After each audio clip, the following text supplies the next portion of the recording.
નમસ્કાર વિદ્યાર્થી મિત્રો, આજે આપણે ગુજરાતી વિષય ધોરણ 12માં જે પ્રથમ કાવ્ય છે અખિલ બ્રહ્માંડમાં, જેમના કવિ શ્રી નરસિંહ મહેતા, એ કાવ્ય વિશે અભ્યાસ કરીશું.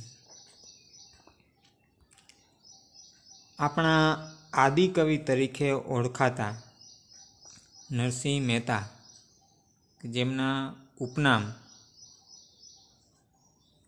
આદિકવિ પણ કહેવાય છે, નરસૈયો પણ કહેવાય છે. આદિકવિ એટલા માટે કે તો કે આપણને ખબર છે કે આપણા ગુજરાતી ભાષાના પ્રથમ કવિ તરીકેનું બિરુદ મળેલું છે, એટલે એમને આદ્ય કવિ પણ કહે છે અને આદિકવિ પણ કહે છે. એટલે અહીં જ એક પ્રશ્ન તરત એ આપણે યાદ રાખી શકીએ કે નરસિંહ મહેતાને આદિકવિના નામથી પણ ઓળખવામાં આવે છે.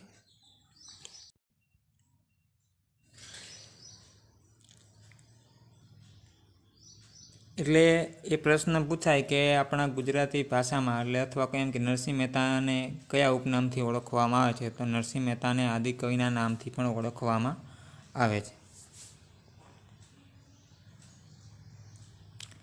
એ પછી જે એમના જન્મની વાત છે, મૃત્યુની એવી કોઈ સ્થળ વિશે કાંઈ એવું પરીક્ષામાં પૂછાતું નથી, પણ જન્મ તો કે ભાવનગર જિલ્લાના તળાજા ગામમાં થયો હતો.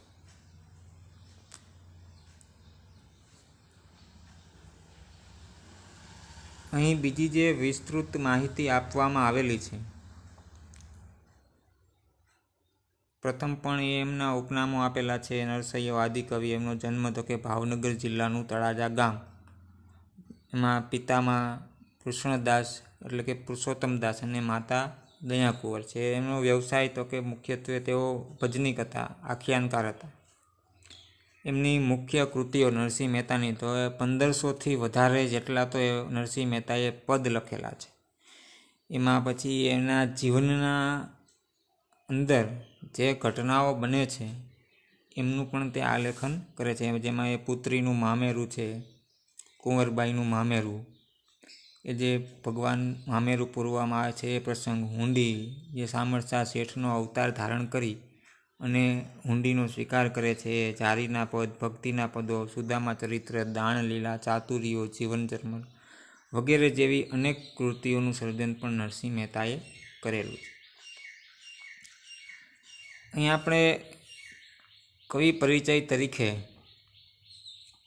નરસિંહ મહેતાનો પરિચય મેળવીએ તો ગુજરાતી ભાષાના આદ્ય કવિ નરસિંહ મહેતાનું વતન ભાવનગર જિલ્લાનું તળાજા ગામ. એ એક તો આદ્ય કવિ કે આદિકવિ અને એમનું વતન તો ભાવનગર જિલ્લાનું તળાજા ગામ. એ પછી જે શામળશાનો વિવાહ, હાર, હુંડી, કુંવરબાઈનું મામેરું અને શ્રાદ્ધ, એમની આત્મચરિત્રાત્મક રચનાઓ છે. અહીં જે રચનાઓ આપવામાં આવેલી છે, એક તો શામળશાનો વિવાહ, તો એમના એ પુત્ર શામળશાના વિવાહની વાત. હાર, તો હાર એટલે કે જે રા માંડલિક અને નરસિંહ મહેતા વચ્ચે જે બનેલા બનાવો, નરસિંહ મહેતાને જેલમાં પૂરવામાં આવે છે અને એ નરસિંહ મહેતાને જેલમાં પૂર્યા પછી કૃષ્ણ ભગવાન જેલની અંદર તે જે હાર પહેરાવવા માટે આવે છે, એ આખી કથા. એટલે એમ કે એવી દંતકથા મુજબ કહેવાય છે કે માંડલિકનો એટલો બધો ત્રાસ વધી ગયેલો, ત્યારે નરસિંહ મહેતા પણ કહે છે કે મરતો નથી માં માંડલિક, હવે તું જૂનો ઉથાય નાગલ હરજોગની. એટલે આ નાગબાઈને વિનંતી કરતા દુહાઓ પણ નરસિંહ મહેતાના મુખેથી બોલાયેલા હોય એવા પણ મળે છે. એટલે એ આખો હારનો પ્રસંગ છે. પછી હુંડી, તો હુંડી વિશેની પણ વાત આપણને ખબર છે. મારી હુંડી સ્વીકારો મહારાજ રે, સાંભળા ગિરધારી. એટલે જે પેલા યાત્રાળુઓ આવે છે અને જે નરસિંહ મહેતા એમને હુંડી એટલે કે પૈસાની આપ લે કરવા માટેની ચિઠ્ઠી, આજે શબ્દ સમૂહ માટે પણ પૂછાય કે ઊંડી કોઈ આ શબ્દ સમૂહ માટે જે તમને પરીક્ષામાં પૂછવામાં આવતું હોય તો એ અંદર આવે કે પૈસાની આપલે કરવા માટેની ચિઠ્ઠી. જેમ અત્યારે આપણે આધુનિક યુગમાં જેને ચેક કહીએ છીએ, જે ચેક છે આપણે બેંકમાં જઈએ એટલે એ ચેક મારફત આપણને પૈસા મળે, એમ એ વખતે આ હુંડી એટલે કે નરસિંહ મહેતાએ પૈસાની આપલે માટેની આ ચિઠ્ઠી લખેલી અને જે યાત્રાળુઓને આપેલી, એ યાત્રાળુઓ પહેલાં શામળશા શેઠને નામે હુંડી લખેલી હતી એટલે શામળશા શેઠને આપે એટલે શામળશા શેઠ પેલા યાત્રાળુઓને પૈસા આપે એટલે પૈસાની આપલે માટેની એક ચિઠ્ઠી એટલે હુંડી. તો એ પ્રસંગ પણ આખો નરસિંહ મહેતાએ લખેલો છે.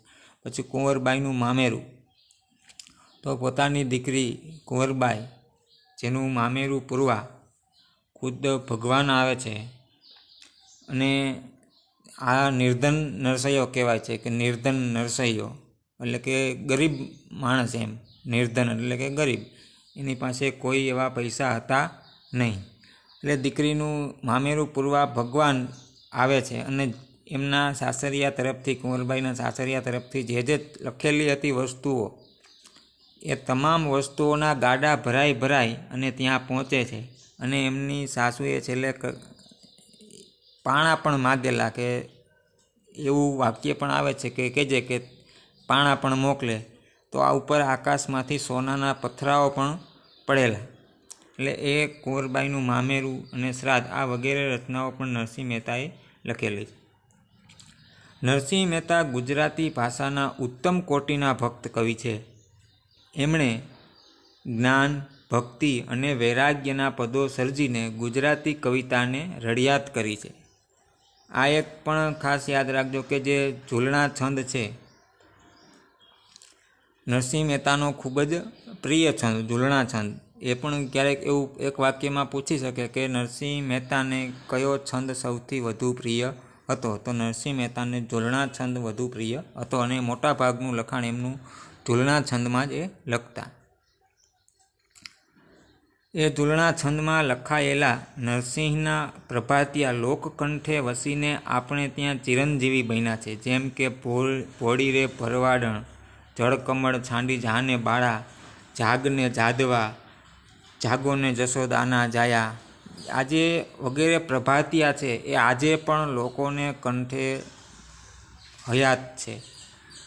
આટલા વર્ષોથી આ છેક 15મી સદી 14મી સદી સુધી એ નરસિંહ મહેતા હતા અને અત્યારે આપણે છેક 21મી સદીમાં છીએ. આમ છતાં પણ એ લોકોને કંઠે, લોકોની જીભે આજે પણ આ પ્રભાતિયાઓ જીવે છે. વગેરે હૃદયસ્પર્શી અને ભાવ નીતરતી એમની કાવ્યવાણી એની સરળતા અને સહજતાથી આપણા મનમાં રમી રહે છે. હવે જે પેરેગ્રાફમાં વાત કરવામાં આવી છે એ આ કાવ્ય વિશેની વાત છે. આ પદમાં નરસિંહ મહેતા ઈશ્વરના સર્વવ્યાપક રૂપની લીલાને વર્ણવે છે.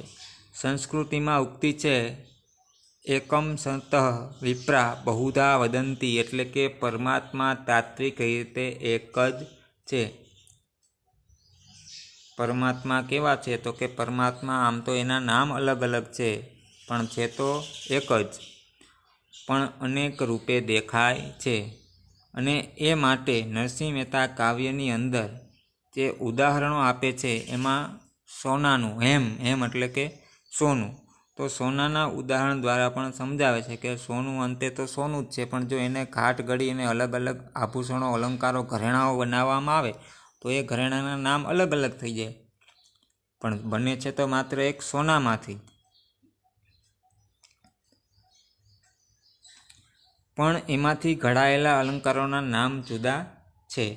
એ રીતે પ્રભુ આ સૃષ્ટિમાં વિવિધ સ્વરૂપે પ્રગટ થાય છે. જ્ઞાનીઓએ રચેલા જ્ઞાન ગ્રંથોને સમજવામાં જે ગેરસમજ કરી છે એને નરસિંહ મહેતા ગરબડ તરીકે ઓળખાવે છે. પછી બીજી એક વાત પણ નરસિંહ મહેતા કરે છે કે જે ગ્રંથો સમજવામાં આપણે જે ભૂલ કરી છે એને નરસિંહ મહેતા ગરબડ તરીકે ઓળખાવીને હસી કાઢે છે. આવા પરમેશ્વરને શાસ્ત્ર જ્ઞાન દ્વારા તો ખરા, પણ પ્રેમની પરાકાષ્ઠા રૂપે ભક્તિ દ્વારા સરસ રીતે પામી શકાય છે. એટલે અહીં એક કટાક્ષ આ જે ગરબડનો છે એના દ્વારા નરસિંહ મહેતા એક એવું પણ જ્ઞાન આપે છે કે ભગવાનને શાસ્ત્રોને આવા જ્ઞાન ગ્રંથો કરતાં પ્રેમથી વધારે પામી શકાય છે. એટલે ઈશ્વરને પ્રેમ કરીએ તો એને આપણે પામી શકીએ. એની સાથે આ જ્ઞાનને શાસ્ત્રોને ગેરસમજ આપણે ઊભી કરવી જોઈએ નહીં. એવી પોતાની પ્રતીતિને આ ભક્ત કવિએ અહીં વિવિધ દ્રષ્ટાંતો દ્વારા દર્શાવી આપી છે. કવિતા અને તત્વજ્ઞાનનો સમન્વય કરતું, આ પણ પંક્તિ ખાસ યાદ રાખવાની, જે આ કવિતા અને તત્વજ્ઞાનનો સમન્વય કરતું એકાત્મ ભાવનું આ પદ. આ કવિતા કેવું છે તો કે એ કવિતા અને તત્વજ્ઞાનનો સમન્વય કરતું કેવું પદ છે તો કે એકાત્મ ભાવનું પદ છે. આ જે સાહિત્ય પ્રકાર છે, આ અખિલ બ્રહ્માંડમાં કાવ્યનો સાહિત્ય પ્રકાર જણાવો તો કે સાહિત્ય પ્રકાર પદ છે. અને આ પદ કેવું છે તો આ પદ કવિતા અને તત્વજ્ઞાનનો સમન્વય કરતું એકાત્મ ભાવનું આ પદ છે. તો અહીં જે કાવ્યની આપણે પ્રથમ પંક્તિ જોઈએ કે અખિલ બ્રહ્માંડમાં એક તું શ્રીહરિ, જુજવે રૂપે અનંત ભાસે, દેહમાં દેવ તું, તેજમાં તત્વ તું, શૂન્યમાં શબ્દ થઈ વેદ વાસે. એટલે જે નરસિંહ મહેતા અહીં જે કાવ્યની આ પ્રથમ પંક્તિમાં જણાવે છે કે અખિલ બ્રહ્માંડમાં એક તું શ્રીહરિ. એટલે જે અખિલ શબ્દ છે, અખિલ એટલે કે આખું, એમ સમગ્ર.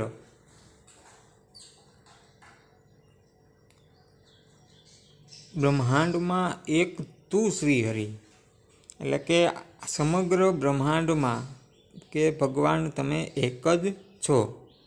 જુજવે રૂપે અનંત ભાસે. જુજવે રૂપે એટલે કે જુદા જુદા સ્વરૂપે. જુજવે રૂપે એટલે કે અલગ અલગ સ્વરૂપે, એમ જુદા જુદા સ્વરૂપે. આપણે ગીતમાં પણ કહીએ છીએ કે હરિ તારા નામ છે હજાર, કયા નામે લખવી કંકોત્રી, કોઈ તને રામ કહે, કોઈ તને શ્યામ કહે. આજે આપણે ગીતમાં પણ ગાઈએ છીએ કે હજારો નામ ભગવાનના છે, પણ અંતે તો ઈશ્વર એક જ છે. તો અહીં પણ નરસિંહ મહેતા એ જ જણાવે છે કે અખિલ બ્રહ્માંડમાં એટલે કે સમગ્ર વિશ્વમાં શ્રી હરિ એક જ છે, પણ જુદા જુદા સ્વરૂપે દેખાય છે. ભાસે એટલે કે દેખાય છે. હવે આગળ જણાવે છે કે દેહમાં દેવ તું, તેજમાં તત્વ તું. એટલે કે દેહમાં દેવ અને તેજમાં તત્વ, અને શૂન્યમાં શબ્દ રૂપે થઈ વેદ વાસે. એટલે કે શૂન્યમાં શબ્દ રૂપે ભગવાન રહેલા છે. આપણા દેહમાં દેવ તરીકે એટલે કે આત્મા તરીકે, તેજમાં તત્વ તરીકે અને શૂન્યમાં શબ્દ તરીકે ભગવાન રહેલા છે. એટલે અહીં કહીએ કે આખા પદમાં જે બે પંક્તિઓમાં વાત કરે છે નરસિંહ મહેતા પ્રથમ, એમાં ઈશ્વર એક છે પણ અલગ અલગ સ્વરૂપે રહેલો છે. પછી અલગ અલગ રીતે કઈ કઈ જગ્યાએ ક્યાં ઈશ્વરનો વાસ છે તો કે આપણા શરીરમાં જ એક તો ભગવાન રહેલા છે, આપણા તેજમાં તત્વ તરીકે રહેલા છે. આમ નરસિંહ મહેતા એ પણ જણાવે છે. એટલે અહીં પણ કહેવામાં આવેલું છે કે આ ભક્ત કવિ નરસિંહ મહેતા વામનમાંથી વિરાટ બનેલા વામન અવતાર કરતાંય જાણે વિરાટ હોય તેમ તેમના પદની પ્રથમ પંક્તિની શરૂઆતમાં જ આખાય બ્રહ્માંડને આવરી લે છે. અહીં જે વામન શબ્દ એટલા માટે મૂકવામાં આવેલો છે કે આપણે ભગવાન વામન કે જે માત્ર 3 ડગલા માગે છે કે મને 3 ડગલા જમીન જોઈએ. એટલે જે રાજા કહે છે કે આ 3 ડગલામાં શું, પણ એ પછી ભગવાન આખું વામન અવતાર ધારણ કરી અને 3 ડગલામાં આકાશ પાતાળ પૃથ્વી બધું માપી લે છે. તો પણ એથી પણ મોટું અહીં કહે છે કે જાણે એના કરતાંય વિરાટ હોય તેમ એમનું આ પદની પ્રથમથી જ શરૂઆત થાય છે. જાણે કે ઈશોપનિષદનો મંત્ર ભણતા હોય કે ઈશાવાસ્યમ ઇદમ સર્વ યક્તિચિંત જગત્યા જગત. એટલે જે ઉપનિષદોની વાણી નરસિંહ મહેતામાં જોવા મળે છે, એક એવો પણ અહીં ભાસ થાય છે. આ જે કાંઈ છે તે ઈશ તત્વથી આચ્છાદિત કરવા લાયક છે. એક માત્ર શ્રી હરિ અખિલ બ્રહ્માંડમાં વિલસી રહ્યો છે, એટલે કે ફરી રહ્યો છે, અને જુદા જુદા રૂપે જાણે કે તેનો અંત જ ન હોય તેવો અનંત દેખાય છે. શ્રી હરિનો ભાસ દેહમાં બિરાજેલ દેવથી શરૂ કરીને સૂર્ય, ચંદ્ર અને તારાઓમાંય જે તેજ ભરે છે ત્યાં સુધી એનો વિસ્તાર છે, અને છેવટ શૂન્યમાંથી પ્રગટ થતા પરમાત્માના નિશ્વાસ જેવી વેદની ઋચાઓમાં પ્રગટ થતો અનુભવે છે. એ પછી બીજી પંક્તિમાં નરસિંહ મહેતા કહે છે કે પવન તું, પાણી તું, ભૂમિ તું, ભૂધરા, વૃક્ષ થઈ ફૂલી રહ્યો આકાશે, વિવિધ રચના કરી અનેક રસ ચાખવા, શિવ થકી જીવ થયો એ જ આશે. એટલે પવન તું, પાણી તું, ભૂમિ તું, ભૂમિ એટલે કે જમીન, ધરતી, અને ભૂધરા, ભૂધરા એટલે કે એને આપણે શબ્દો અલગ પાડીએ, ભૂ પ્લસ ધરા, ભૂ એટલે જમીન અને ધરા એટલે કે ધારણ કરનાર. તો ભૂમિને ધારણ કરનાર એટલે ભૂમિને ધારણ કરનાર એટલે કે શ્રી કૃષ્ણ ભગવાન. આપણે જેમ કહીએ છીએ કે ગિરધર, ગિરિધર ભગવાન, ગિરિધર, ગિરી એટલે કે પર્વત ને ધર એટલે કે ધારણ કરનાર. તો કૃષ્ણ ભગવાનને જે ટચલી આંગળીથી આખો ગોવર્ધન પર્વત ધારણ કરેલો એ ઉપરથી એને ગિરધર કહેવાય છે. એટલે અહીં પણ ભૂધરા એટલે કે જમીનને ધારણ કરનાર એટલે કે કૃષ્ણ ભગવાન, એવો ભૂધરાનો અર્થ થાય. એટલે આ પંક્તિમાં પણ કહે છે કે પવન તું છે, પાણી તું છે, ભૂમિ તું છે, અને તું જ આકાશમાં વૃક્ષ રૂપે ખીલી રહ્યો છે. આમ ભગવાને અનેક પ્રકારના રસને માણવા માટે વિવિધ રચના કરી છે. એ જ આશાએ તે શિવમાંથી જીવ થયો છે. એટલે પ્રથમ તો કે જે પંચ તત્વોમાં તેની તો સત્તા છે, પવન, પાણી, ભૂમિ, આકાશ અને સમગ્ર વનરાજીમાં સર્વમાં તું જ તો છો. એટલે નરસિંહ મહેતા ભગવાનને કહે છે કે આ સૃષ્ટિમાં જે કાંઈ પણ છે એ બધું ઈશ્વરનું જ છે. એકલા એકલા તને મજા નહોતી આવતી તો થયું કે લાવને અનેક રૂપે અનેક પાત્રોમાં વિભાજિત થઈને અનેક રસ માણું. તેથી તો તે પ્રકૃતિના 3 ગુણોને લઈને તેમાં તારા સંકલ્પ માત્રથી આ બ્રહ્માંડના જીવોની અને બ્રહ્માંડની રચના કરી. શિવમાંથી જીવ થવાનો તારો હેતુ તો અનેક પ્રકારના રસનો આનંદ માણવાનો જ હતો ને, એટલે જ તો તને રસો વૈશ્ય કહે છે ને. અહીં નરસિંહ મહેતા ભગવાનને કહે છે કે આ જે સૃષ્ટિ ભગવાનને બનાવેલી, પણ ભગવાનને કે એકલા એકલા જે રસો માણવાની મજા નહોતી આવતી એટલે એને અલગ અલગ રચના કરી નાખી, અને શિવમાંથી એટલે કે ભગવાનમાંથી પણ એ જીવ થઈને અહીં આવા રસ માણવા માટે અવતરે છે. એ પછીની પંક્તિ છે કે વેદ તો એમ વધે, શ્રુતિ સ્મૃતિ સાખ દે, કનક કુંડલ વિશે ભેદ ન હોય, ઘાટ ઘડિયા પછી નામ રૂપ જુજવા, અંતે તો હેમનું હેમ હોય.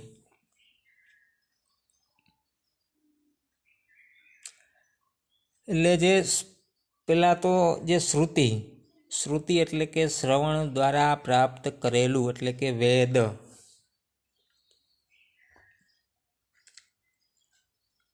આ જે શ્રુતિ અને સ્મૃતિ છે એમાં શ્રુતિ એટલે કે વેદ, જે આપણે શ્રવણ, કથન, વાંચન ને લેખન જે 4 કૌશલ્યો છે એમાં શ્રવણ એટલે કે સાંભળવું એટલે કે આ શ્રુતિ.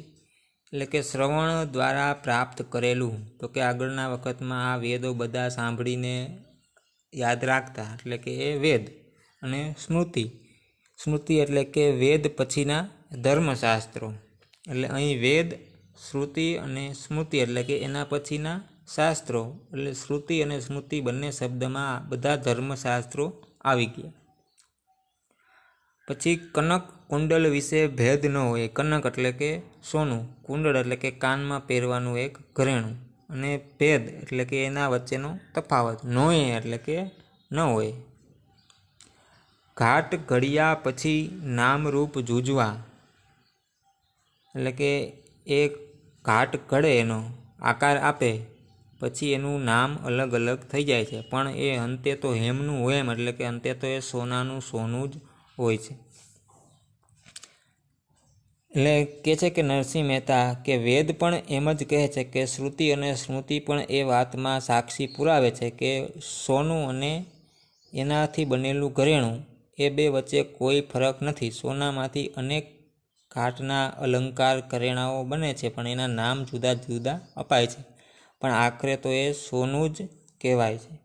એટલે અહીં એ ઉદાહરણ આપે છે કે આ સોનાના દાગીનામાં સોનું ક્યાં છે તેવું જો કોઈ પૂછે તો હસવું ન આવે. કોઈ કહે કે અરે આ તો કુંડળ છે, આ હાર છે, આ ઝાંઝર છે, આ નથડી છે, આ વાડી છે, પણ આમાં સોનું ક્યાં છે? આવું કોઈ પૂછે તો સોની શું કહે? કહે કે અરે ભાઈ આ બધું સોનું જ છે, આ તો સોનાને જુદા જુદા ઘાટ આપ્યા છે. તેવી રીતે કોઈ કહે છે કે હું હિન્દુ છું, હું મુસલમાન છું, હું ઈસાઈ છું, હું બુદ્ધ છું, હું જૈન છું, હું પારસી છું, તો હવે મારે આ જગતમાંથી કેવી રીતે વર્તવું? તેને કહેવું પડે કે ભાઈ આ બધું ભૂલી જા અને પહેલાં તો સમજી લે કે તું માણસ છો, તારામાં મન છે, બુદ્ધિ છે, ચિત્ત છે, અહંકાર છે. એટલે જે નરસિંહ મહેતા પોતાના પદમાં આ ઉદાહરણ સોનાનું અને એનાથી બનેલા ઘરેણાના ઉદાહરણ દ્વારા અહીં ખાસ તો મનુષ્યોને સમજાવવા માગે છે કે જે આ જ્ઞાતિ જાતિના ધર્મના વાળાઓમાં મનુષ્યો વહેંચાયેલો છે અને અલગ અલગ જે ભગવાનના ધરતીના બધા ભાગ પાડી નાખ્યા, ધરતી બાટી અંબર બાટા, જે આપણે ગીતમાં પણ ગાઈએ છીએ, ભગવાનના ભાગ પાડી નાખ્યા. એટલે અહીં નરસિંહ મહેતા ખાસ તો એ સમજાવવા માગે છે કે અંતે તો આપણે માણસ છીએ. અને કવિઓ દ્વારા પણ કહેવાય છે કે ના હિન્દુ નીકળ્યા, ના મુસલમાન નીકળ્યા, કબરો ઉઘાડીને જોયું તો ઇન્સાન નીકળ્યા. એટલે અહીં પણ આ ભેદ ભૂલી જઈ અને આપણે માણસ બનવાની વાત છે. એટલે એ અહીં જ આ જે હિન્દુ, મુસ્લિમ, ઈસાઈ, બુદ્ધ, પારસી, જૈન વગેરે પ્રકારથી આપણે જે વિભાજિત થયેલા છીએ, પણ અહીં કે જે 5 જ્ઞાનેન્દ્રિયો છે અને 5 કર્મેન્દ્રિયો છે, 5 પ્રાણ છે, તારી અંદર લાલ લોહી વહે છે, તેવું જ બધાના શરીરમાં વહે છે. તું ખોરાકમાંથી શક્તિ મેળવે છો, તેવી જ રીતે બધા ખોરાકમાંથી શક્તિ મેળવે છે. તું જેવી રીતે મનથી વિચારે છે તેવી જ રીતે બધા મનથી વિચારે છે. તું ઓક્સિજન શ્વાસમાં લે છે તેવી રીતે બધા શ્વાસમાં ઓક્સિજન જ લે છે. તું જેમ પ્રાણોને ટકાવી રાખવા માટે પાણી પીવે છે તેમ બધા જ પાણી પીવે છે. જેવી રીતે ઘરેણાને આકારને લીધે તને સોનાને બદલે ઘરેણા દેખાય છે, તેવી જ રીતે તારી બુદ્ધિ ભ્રમિત થઈ ગઈ હોવાને લીધે તને મનુષ્યોને બદલે હિન્દુ, મુસલમાન, ઈસાઈ, બુદ્ધ, પારસી, જૈન અને બીજા અનેક પ્રકારથી વિભાજિત થયેલા મનુષ્યો દેખાય છે. એટલે એ પદનું આ રીતે ભાષાંતર નરસિંહ મહેતા કહે છે.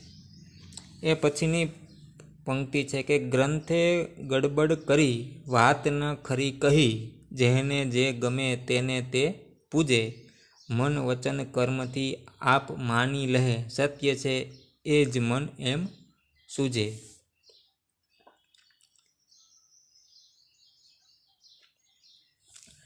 એટલે જે ગ્રંથોએ ગડબડ કરેલી છે એ ગ્રંથોની ગડબડ રૂપે નરસિંહ મહેતા આપણને સમજાવવામાં માગે છે કે ગ્રંથને સમજવામાં આપણે કંઈક ભૂલ કરી બેઠા છીએ. ગ્રંથે સાચી વાત કરી છે એ કદાચ આપણે સમજી પણ ન શક્યા હોય. એટલે જ કહે છે કે જેને જે ગમે તે પૂજે. એટલે કે જુદા જુદા મહાપુરુષોને જુદા જુદા સમયે તે એકમાત્ર ચૈતન્યનો અનુભવ થયો અને તે અનુભવની વાતો પરથી ગ્રંથ રૂપે પ્રગટ થઈ. લોકો આ ગ્રંથને પ્રમાણ માનીને લડાઈ કરી રહ્યા છે. હિન્દુઓ કહેશે કે મારા વેદને માને તો જ તે આસ્તિક અને નહીં તો નાસ્તિક. મુસલમાનો કહેશે કે જે ઇસ્લામના સિદ્ધાંતો માનશે તે જ સાચો અલ્લાહનો બંદો, નહીં તો કાફર છે. ઈસાઈઓ કહેશે કે ઈસુ ખ્રિસ્તીને ન માનો તો તમારું કલ્યાણ નહીં થાય. તેવી રીતે સહુ કોઈ મહાપુરુષના અનુયાયીઓ પોતાના ગ્રંથોને લઈને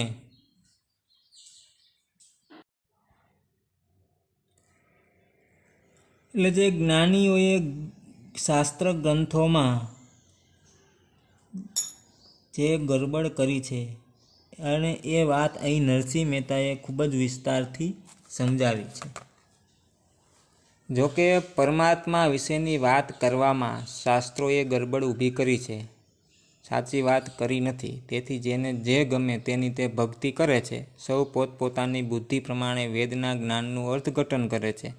આથી પોતાને જે ગમે તેને ભગવાન માનીને પૂજે છે, પણ મન વચન કર્મથી તેને જ સ્વીકારી લે છે એ સત્ય છે એમ એમણે માની લીધું હોય છે.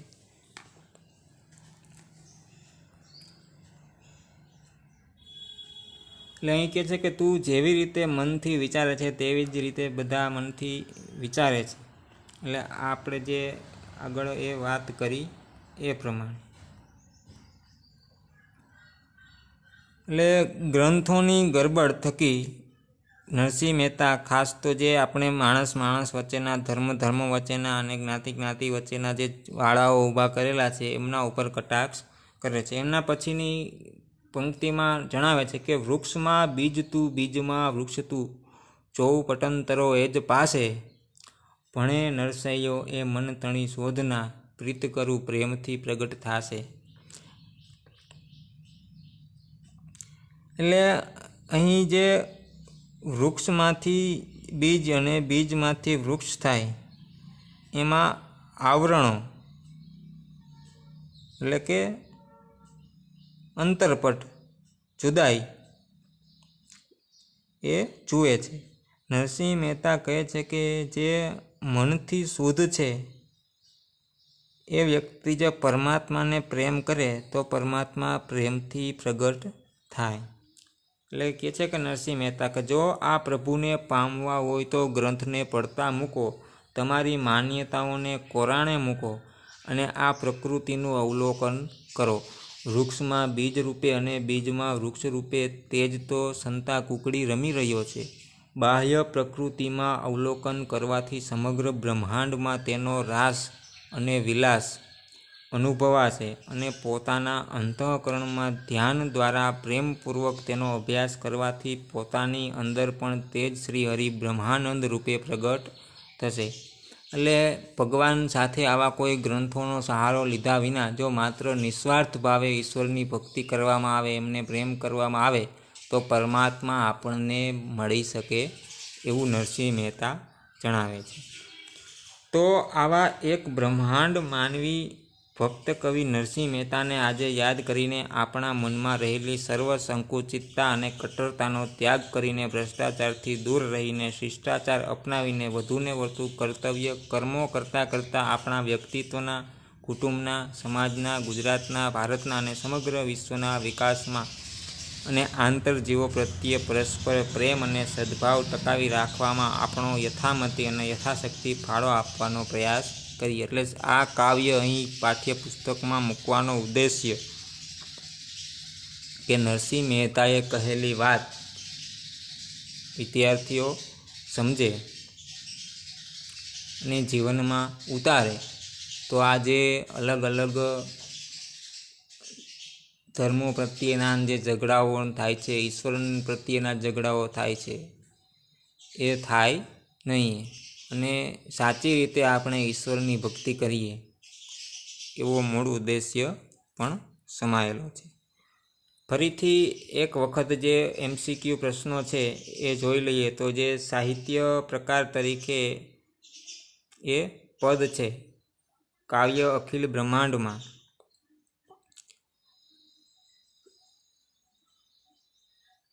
કવિ નરસિંહ મહેતા એમનો સાહિત્ય પ્રકાર પદ છે.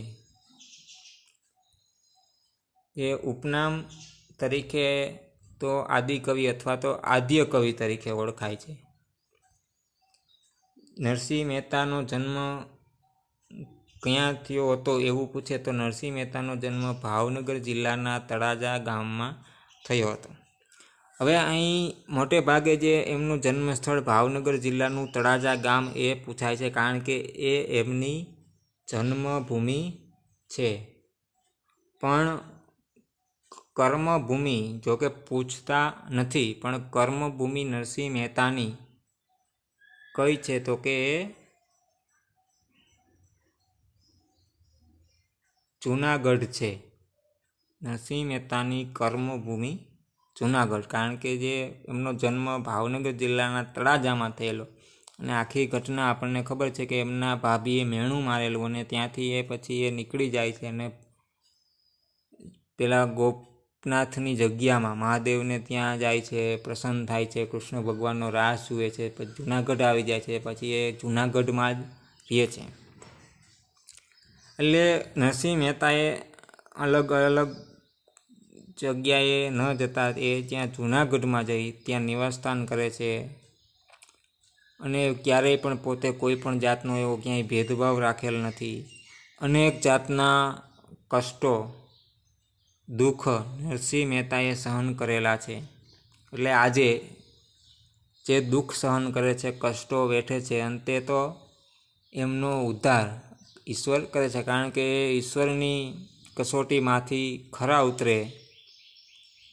તેમાં ધ્રુવનો તારો હજી આજે પણ આપણે જે ઉત્તર દિશામાં જોઈએ છીએ એવું એક સ્થાન આપેલું છે ભગવાને.